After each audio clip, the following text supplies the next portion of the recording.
and everything like that. I love college football, but once the season's over, I forget about it. I forget about who the players are. I mean, I couldn't even tell you who won the Heisman this past year, even though I knew it at the time. I'm being totally honest with you guys. But I will be sitting here. I bought myself some chicken wings today. I'm planning to drop them in some grease tomorrow. And I'm going to fry me some chicken wings, and I'm going to watch this draft and enjoy it and just hope for the best. What we pull out, I was just going to watch as it goes along, and as they show the guys highlights and whatnot, I'll develop my opinion as to whether or not I think they made a good choice. But I really don't begin to evaluate the draft personally until the preseason begins, because that's when you get to see what happens. So as much as I enjoy the draft and I love listening to the draft talks, I love listening to you guys with your different analysis. I personally don't have one. I just wait to see, and I wait and see who we get, then I wait and see how they do.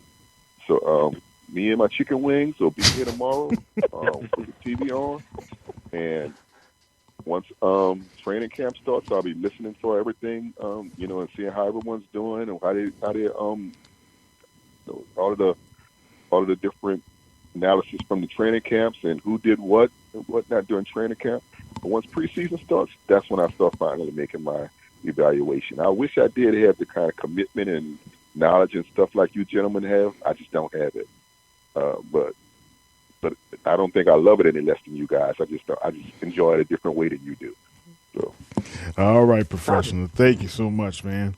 All right.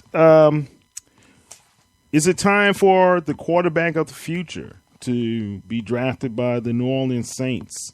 Yes or no? Barry? I'm going to say no, because, and here's my logic, since I like to use that term tonight. The 2018 draft class for quarterbacks is said to be, we'll find out because we're still a year out from it or longer, but the 2018 quarterback class is said to be the deepest and potentially greatest quarterback class since 1983. And for old guys like me, we remember the 1983 quarterback class for quarterbacks like John Elway, Dan Marino, and Jim Kelly. 3 Hall of Famers came out of that class. Next year, you have 3 potential, what you would consider, quote-unquote, franchise quarterbacks, which are Sam Darnold from USC, Josh Rosen from UCLA, and my personal favorite, who I'm praying, if the Saints don't take a quarterback in the draft this year and wait till next year, Mason Rudolph from Oklahoma State University, who, with a single flick of the wrist, can throw a football 70 yards in the air and throw it accurately as well. Okay. So those are the 3 guys that those are the 3 guys that are potential franchise quarterbacks. And when I say a franchise quarterback, I mean a Drew Brees, a Tom Brady, Aaron Rodgers. Now, of course, saying that and these guys actually fulfilling that potential is 2 different things. But right. You wait a year and get potentially one of those potentially great quarterbacks, and as opposed to taking one this year. And you heard Coach alluded to it earlier in the show. Deshaun Watson is a guy that Saints are very high on. Another kid, Patrick Mahomes from Texas Tech. Sean Payton went to their pro day and personally stayed over a day in Lubbock, Texas, and worked out Mahomes privately. So he loves that kid as well, the Texas gunslinger. Well, let me ask you this. Do you think it would be a big shock if the Saints decide to draft Mahomes? No, not at all. Not at all. I guarantee you, if he's on the board at 32, the rumor is that the Houston Texans, who traded Brock Osweiler in the offseason to Cleveland because they realized how bad he was, they're down to Tom Savage as their quarterback. And allegedly they're looking, I think they're picking 24th, I believe it's 24th or 25th they're looking at taking Mahomes with their top pick. So we'll see if that turns out to be the case. If not, if he falls to 32, it would not shock me at all if the Saints pull the trigger on Mahomes. So we'll have to see. All I'll say is if they do pick Mahomes or whatever quarterback might fall to them, they got the kid Brad Kaya from the University of Miami, the Miami Hurricanes. He's another quarterback that some people think could be a potential steal, or even a kid named Davis Webb from University of California. There's another quarterback that some people like a lot. To me, I just would wait a year. As we discussed earlier, Drew Brees is probably going to play one more contract, another 3 years. To me, I just wait a year if I can get a kid like Mason Rudolph and set the franchise up for another decade down the line. I'd rather do that. I'm not saying Mahomes won't be a good quarterback or Deshaun Watson or even the Trubisky kids who will never end up with the Saints. But I just think when you're looking at guys like Watson, Trubisky, and Mahomes, and then comparing them to a Darnold, Rosen, and Rudolph, we're talking about two different levels of talent. Now, and as I alluded to, earlier, the draft is a crapshoot, man. And just because I think a guy's going to be great doesn't mean he's going to be great. But, we're going off the scouting reports. We're going off of the analysis of guys who are paid to do this for a living day in and day out. So I'm relying on that information because I haven't seen, other than watching it on YouTube or seeing the film on draftbreakdown.com, I haven't seen these guys in person. Well, I have. I saw Mahomes play Texas Tech because Andrea's nephew plays. He's up there in Texas Tech, and he's done a really good job. I like the kid, like his arm. I like how, and he's a smart kid too. So, So those are good things. Right quick, Coach, I need to ask you about this kid, Obi from UConn. Melon-Wamsky. Yeah. Melon-Wamsky is how you say it. Yeah, melanoma. So, yeah, Melifonwu. In fact, I'm looking at Al Dupuy, and I bring up Al not only because he works for Sports NOLA, but he is ridiculously accurate in his predictions, and he likes him at pick 42 for the Saints. One thing you know about UConn defensive backs, they got great verticals and they've got great long jumps. Yeah, that's two years in a row. And let me give you the abridged quarterback part. If the Saints draft a quarterback early, it's telling Drew Brees he's done after this year, and they signed Chase Daniels, so they don't have to draft one this year. And I'm glad you said that. Chase Daniels, and you got Luke. Do you actually believe Chase Daniels was a good pickup to be a backup for Drew Brees? And if that's the case, have they already shipped Luke out the door? I think he's a very good pickup.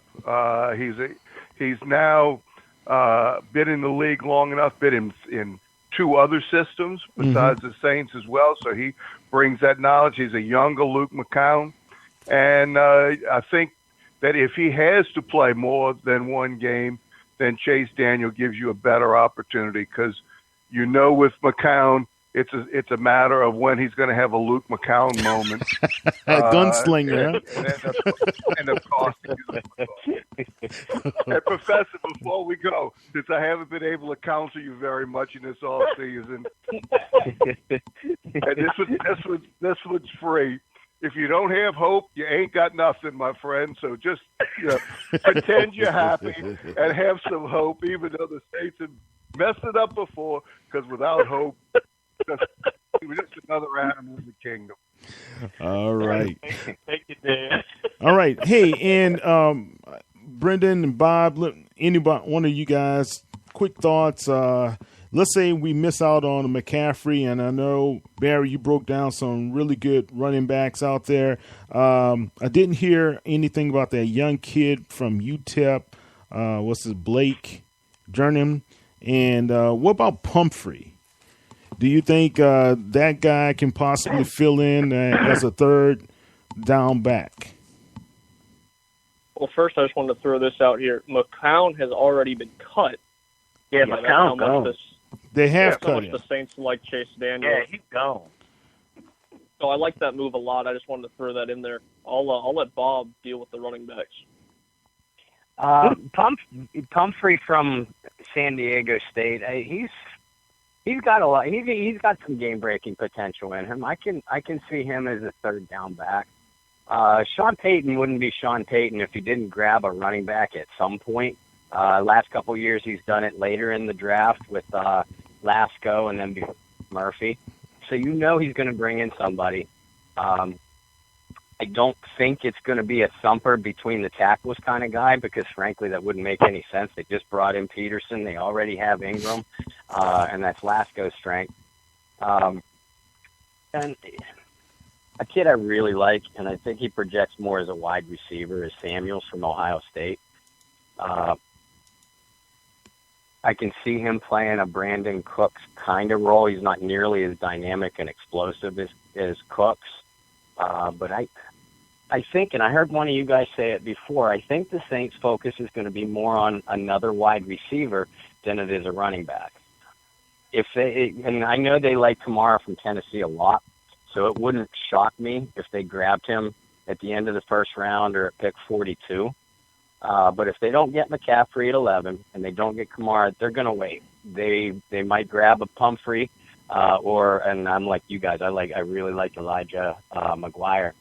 They'll grab one of those guys late, but it won't be a priority as we go through the draft. They'll go defense, receiver, and then grab best available running back for Sean Payton's system later.